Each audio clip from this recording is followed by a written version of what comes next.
A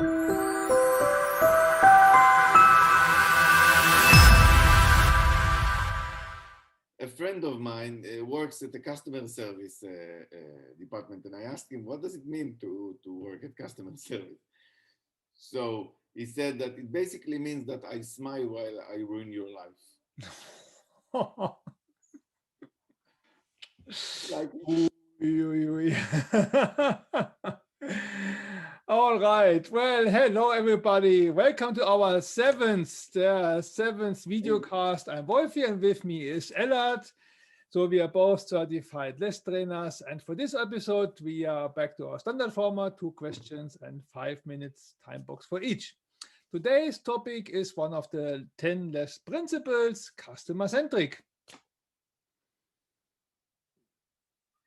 Customer centric. Okay, so in LeSS, we understand that what does it mean, customer centric, right? It's just an empty statement without explaining what's behind it. So the idea is to identify the value and waste in the eyes of the paying customer, and then to reduce the waste as much as you can, and then to increase the value as much as you can. And how do we do it?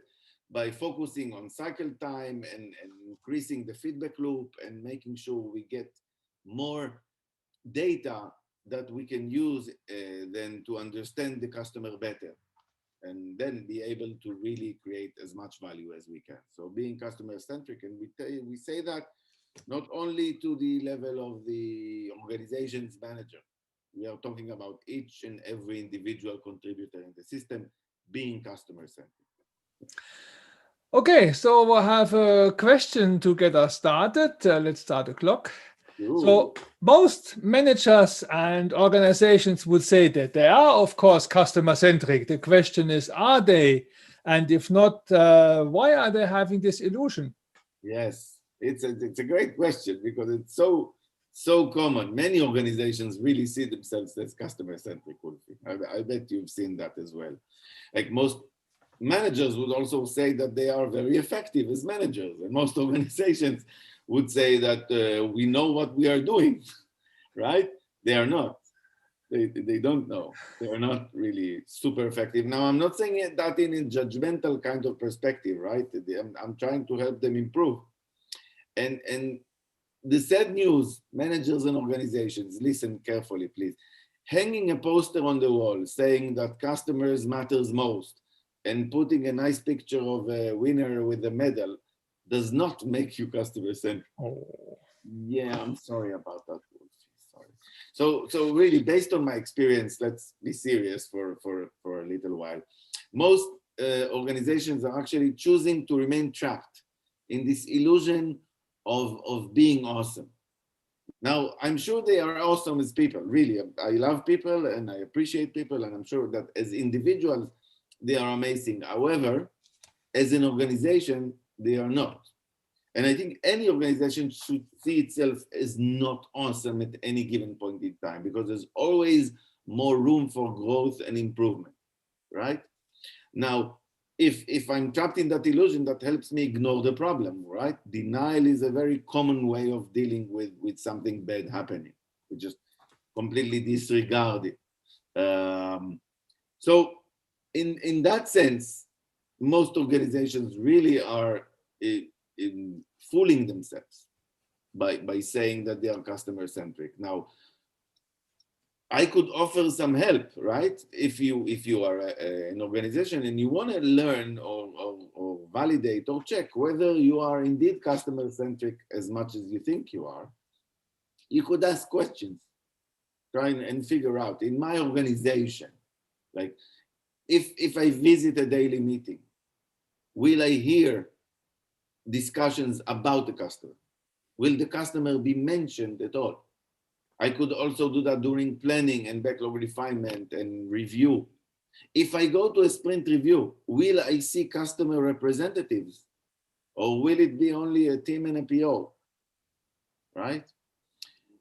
Do our engineers and team members, do they understand what the customers need?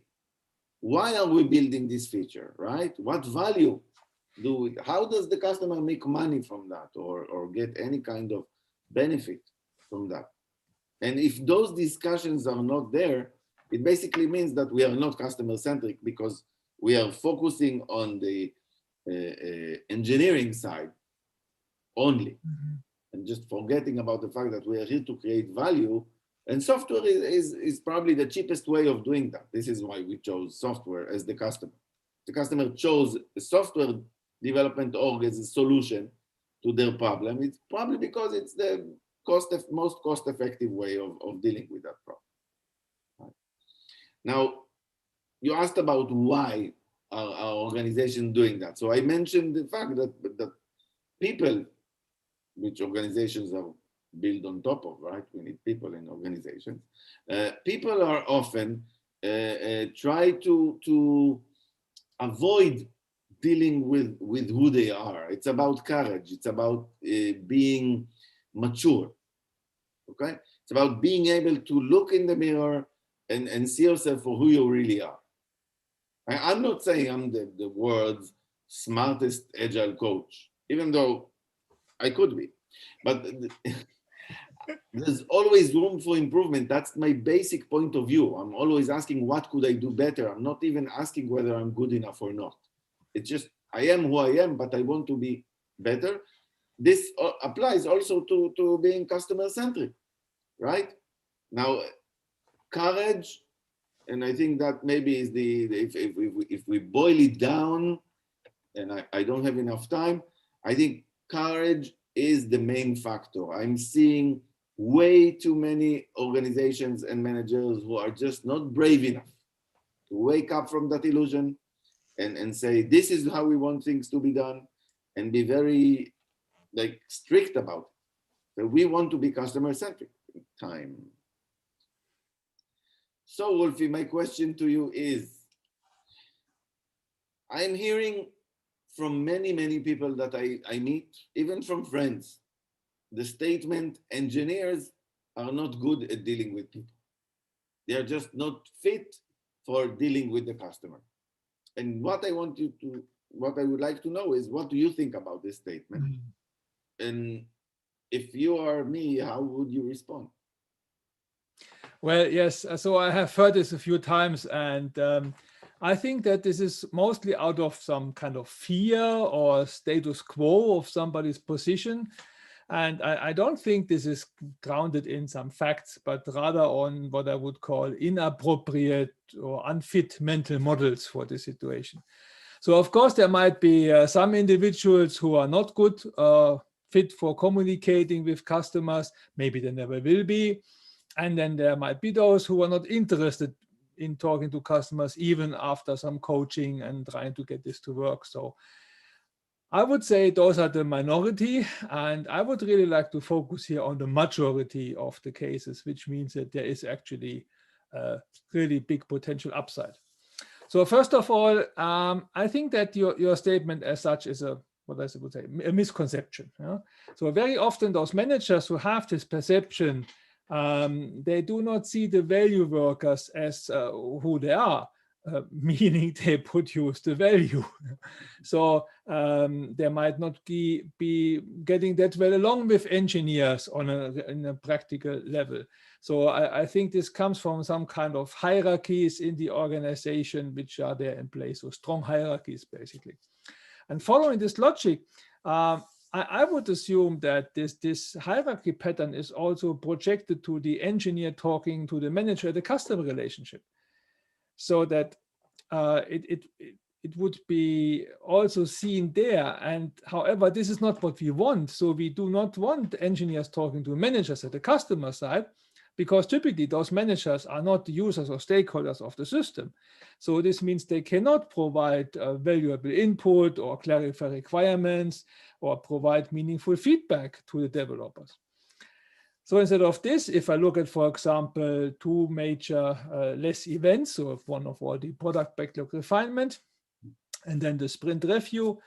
So in the product backlog refinement, we actually want that the developers and the stakeholders or users dive really into the requirement. They try to understand them, elaborate those, and create examples, which we then can later on use for the verification. they find acceptance criteria, and they slice them small enough so we can every sprint create value what the customer stakeholder can give feedback to. And so in the sprint review, then we have this opportunity to give first-hand feedback. So that is, I think, the key message, so that the user really of the system can give first-hand feedback without having middlemen in between who would only otherwise blur or hinder the communication. So we all know the Chinese whisper principle, and I have seen this so often. So that's why we would rather have them, the users and the developers, talking, because they talk the same language. So they're on the same level. They are like equals, and they know what they are talking about without all the kind of maybe politeness which doesn't need to be in there. Yeah? I put it carefully like this. But then going even a step further, so not just limiting this now to these 2 events, but also thinking this, that, for example, during the sprint, a developer or team has more needs for clarification. They would just call the counterpart, have a quick session, and they discuss what needs to be clarified. So we don't need to have formal meetings or so. That would be an environment, actually, what we would like to see in this customer-centric setup.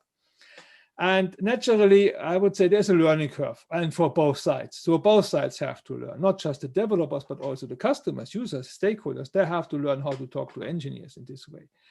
For some people, it will be easier. For others, it might be harder. But nevertheless, I think that these skills can be learned. I have seen this happening.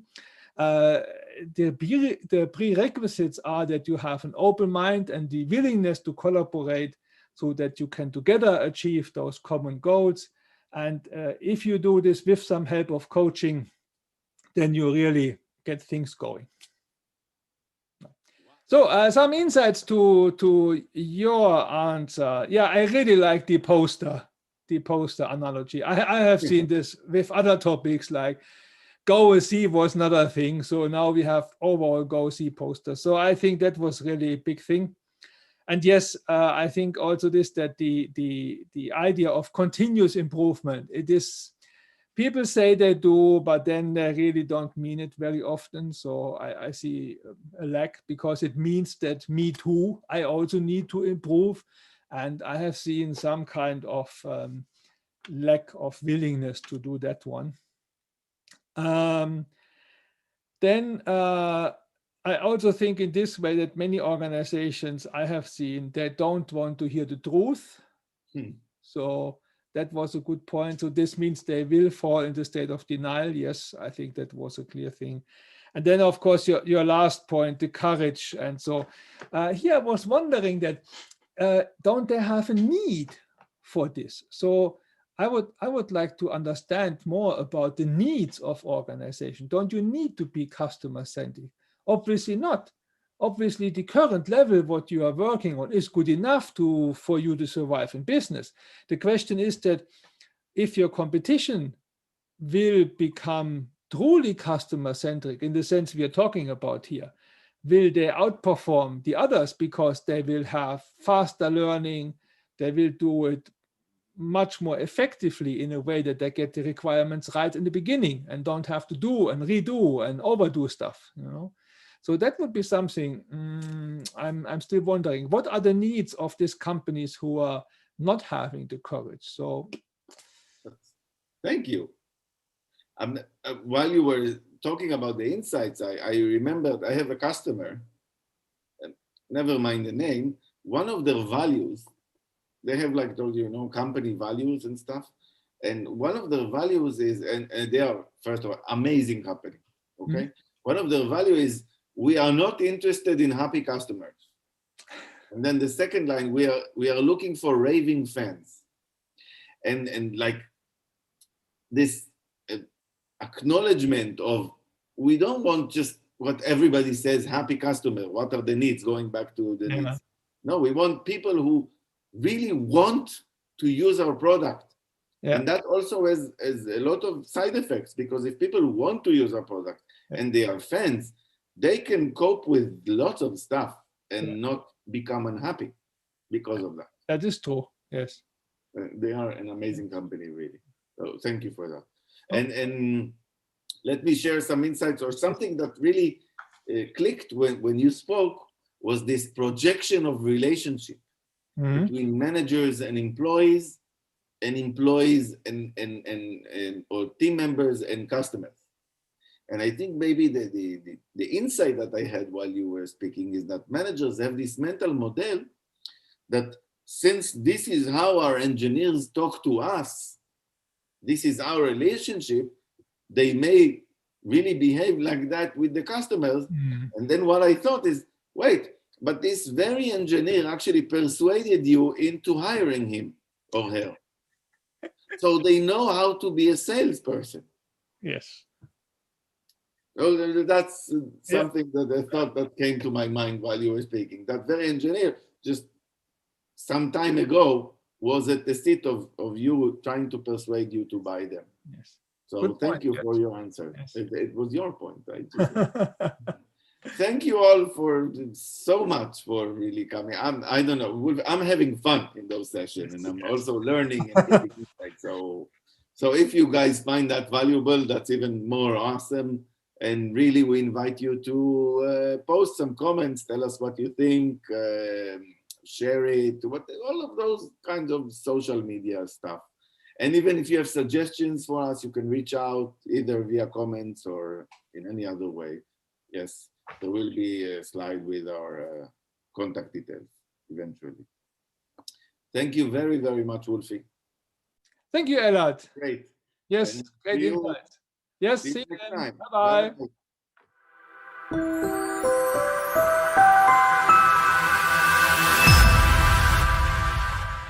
I sent my message. I think it was okay. Yes. We'll see what the viewers have to say. Comments.